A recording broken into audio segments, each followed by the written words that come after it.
605 number पे पिछली बार 26,000 rank थी, यानी कि उन्हें गवर्नमेंट मेडिकल कॉलेजेस और ये सब मिल गए। इस बार वो 76,000 है, जिसके 720 में 720 आ गए, उसको तो आनंद आ गया।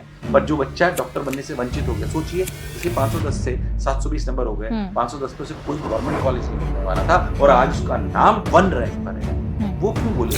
जो बच्चे इसकी वजह से डॉक्टर नहीं बन पा रहे हैं, इन 2 ब्लंडर्स की वजह से, one is cheating and second is the grace rule. आप सोचिए आने वाले 5-6 साल बाद हमें ऐसे 20,000 डॉक्टर मिलेंगे जो डॉक्टर बनने के लायक नहीं थे।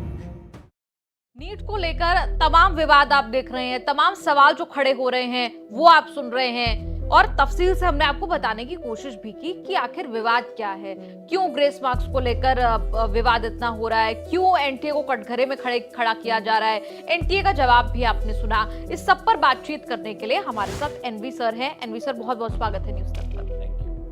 सर, आप मैं देख रही हूँ बड़ी मुखरता से हमें सोशल मीडिया पर दिखता है, आप काफी मुखरता से बातें जो हैं छात्रों की, लाखों स्टूडेंट्स अपीयर करते हैं। इस बार 24 लाख छात्रों ने एग्जाम दिया, अपीयर किया और फिर जब इस तरह की खबर आती है, पहले पेपर लीक की बात कही गई, आरोप लगाया गया, हालांकि एनटीए ने सिरे से इसे खारिज किया, पहले भी 5 मई को भी और आज भी उन्होंने तो इनकार कर दिया है। सबसे पहले शुरुआती बातचीत चलिए पेपर लीक से ही शुरू कर लेते हैं। आपका इस पर पक्ष क्या है? आप क्या कह रहे हैं? पेपर लीक हुआ, नहीं हुआ, क्या हुआ?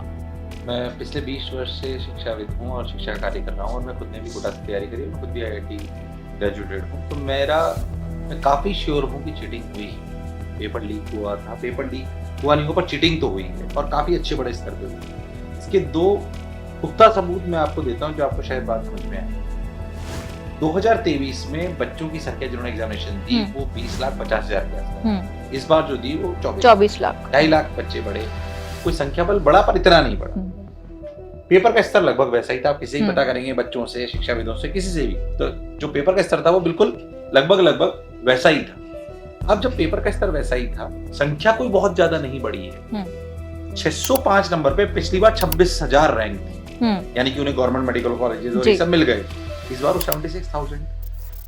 दूसरा जो सबूत है वो जो टॉप 100 की लिस्ट जारी करी, तो साफ साफ दिखाई दे रहा है कि एक ही सेंटर से 7 बच्चे आए हैं, उनकी रैंक एक साथ है, यानी कि फॉर्म भी एक टाइम पे भरे गए हैं, उनमें से 6 को शायद इन्होंने ग्रेस मार्क्स दे दिए हैं। तो उस जगह तो साफ साफ पता पड़ता है कि धांधली हुई है। कट ऑफ एकदम से इतनी ज्यादा चले जाना ये संभव नहीं है। तो मैं काफी श्योर हूं कि इस बार चीटिंग हुई। अब मान लीजिए कोई बच्चा सिलेक्ट होने वाला है, वो पहले 1 घंटे में 90 सवाल करता है। 90 सवाल जब वो करता है 1 घंटे में, तो 90 सवाल 60 मिनट, तो एक सवाल को मिले 40 सेकंड, यानी कि वो 90 सवाल करे उसने 1 घंटे में। अब उस 90 में से उसने मान लीजिए 80 सही करे।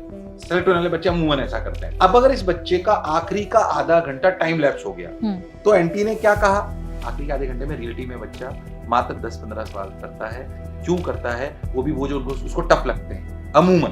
तो एनटी कहता है क्योंकि इसने 1 घंटे में 90 सवाल करे थे और 80 सही करे थे, तो अगले आधे घंटे में ये 45 सवाल करता और 40 सही करता, तो 40 के हिसाब से 40 × 4, यानी कि उसको नंबर मिल गए 160 ग्रेस। सोचिए, उसको तो अच्छा लगा जिसको मिल गए, जिसके 720 में 720 आ गए, उसको तो आनंद आ गया। पर जो बच्चा डॉक्टर बनने से वंचित हो गया, सोचिए इसके 510 से 720 नंबर हो गए, 510 पे उसे कोई गवर्नमेंट कॉलेज नहीं मिलने वाला था और आज उसका नाम 1 रैंक पर है। वो क्यों बोले?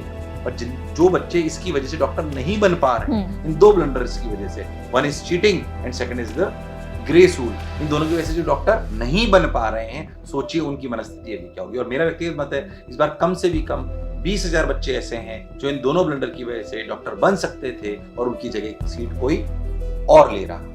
आप सोचिए आने वाले 5-6 साल बाद हमें ऐसे 20,000 डॉक्टर मिलेंगे जो डॉक्टर बनने के लायक नहीं थे। आप और हम इलाज कराने जाएंगे तो क्या हमारा इलाज ठीक होगा?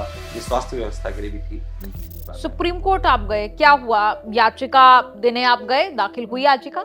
हमने एक बहुत अच्छी एजेंसी चोटवानी कंसल्ट से उनको हायर करा है, के लॉयर, और सुप्रीम कोर्ट हम उनके साथ गए। सुप्रीम कोर्ट पे हमने उनसे बातचीत भी करी, कुछ मीडिया भी वहां पे बुलाई थी। अब उनका ये कहना है कि क्योंकि अभी वेकेशन लग चुकी है और समर बेंच होती है जहाँ पे आपको अप्लाई करना होता है, तो आज हमने पूरी ड्राफ्ट हो गई, सब कुछ हो गई, उसको रीड आउट कर लिया है। अब हम मंडे को इसको अप्लाई करेंगे। उसके बाद समर बेंच एक्सेप्ट करती है कि क्या ये मुद्दा इतना जायज है और इतना जरूरी है कि इसको समर में ही उठा लेना चाहिए। ये हमें ट्यूसडे या वेडनेसडे तक पता पड़ने की उम्मीद है, प्लीज, क्योंकि पूरी ड्राफ्ट हो चुकी है, सब कुछ हो चुका है, तो ये मंडे या ट्यूसडे को अप्लाई हो जाएगी। क्या होने वाला है सुप्रीम कोर्ट में, क्या लगता है? सुप्रीम कोर्ट अगर पूरे तथ्यों को देखेगा तो इस बात से तो नकार नहीं पाएगा कि अनियमितता हुई। और जो अनियमितता हुई है तो सुधारना चाहिए। मुझे लगता है वर्डिक्ट कुछ ऐसा आएगा कि या तो पूरा का पूरा रीनीट कराया जाएगा या एनटी को शायद ये ताकीद करा जाएगा कि आप ढूंढिए किन किन सेंटर्स पे गड़बड़ी हुई है, उसके पैरामीटर्स बताइए कैसे आप वो ढूंढोगे और उनको ढूंढकर वहां पर एग्जामिनेशन दोबारा कराइए और नॉर्मलाइजेशन के हिसाब से की रैंकिंग को बनाकर वापस रिजल्ट को डिक्लेयर करिए और इसको बताइए कि कौन सी डेट को आप करेगा। मेरे हिसाब से नीट इन दोनों सुप्रीम कोर्ट इन दोनों में से कोई ना कोई काम करेगा। अच्छा, इसी को लेके आज हम एनटी ऑफिस भी गए थे जी, वहाँ क्या हुआ एनटी के ऑफिस में? एनटी ऑफिस हम गए थे क्योंकि हमारे को हम इस मूवमेंट को हमें छेड़ा हुआ है, तो करीब 20,000 बच्चे जो प्रभावित थे उन्होंने हमको अप्लाई कर रखा है, हमारे पास सिस्टम संलग्न है हमारे साथ, तो हम उसको लेके एक रिक्वेस्ट लेटर बना के हम गए थे कि अधिकारी को एटलीस्ट देख के उनको दर्द बताएं। सुप्रीम कोर्ट में जो आपने याचिका डाली है उसमें क्या क्या सवाल आपने पूछे हैं, क्या क्या बातें उस याचिका में कही? जो मैंने आपको बोली है सब। रीनीट की मांग आपने की है उसमें दोबारा मांग नहीं करी, हमने क्लैरिफिकेशन मांगा है क्योंकि मांग तो अलग चीज हो गई। आप समझिए जहाँ पे 24 लाख बच्चे बैठ रहे हैं वहां पे ऐसा पेपर बनाना जिसमें सब बहुत ज्यादा स्कोर कर लें तो आप डिफरेंशिएशन नहीं कर पाएंगे आईक्यू का, मेमोरी का, उनकी नॉलेज लेवल का। वो डिफरेंशिएशन करना बहुत आवश्यक है, तभी आप लोअर कट ऑफ और अपर कट ऑफ में डिफरेंस रख पाएंगे। किसी भी अच्छे एग्जामिनेशन का रूल है कि कम से भी कम लोअर कट ऑफ और अपर कट ऑफ में 30 से 40% का डिफरेंस होना चाहिए। यहाँ पे अगर आप देखेंगे तो 1,10,000 की सीटें मात्र 70 नंबर के गैप पे भरने का प्रयास करा जा रहा है। 650 जनरल की बात करूं मैं, 650 से लेकर 720 के बीच में इतने सारे बच्चे इतने से कम नंबर में डाल देना, यानी कि एक नंबर पे हजारों की संख्या में बच्चे होंगे जिनका आईक्यू अलग होगा पर उनमें डिफरेंशिएशन क्रिएट नहीं हो रहा। और इसकी वजह से अगर 67 टॉपर्स आ गए तो किनको एम्स मिलेगा, किनको नहीं मिलेगा। एमसी सीटें लिमिटेड है जी, तो हम कैसे डिफरेंशिएशन इसको कर पाएंगे। बहुत बहुत शुक्रिया एनवी सर न्यूज तक से जुड़ने के लिए। बहुत गंभीर विषय पर हम चर्चा कर रहे थे, आप लोग इस पर क्या सोचते हैं, अपनी राय जरूर बताइए।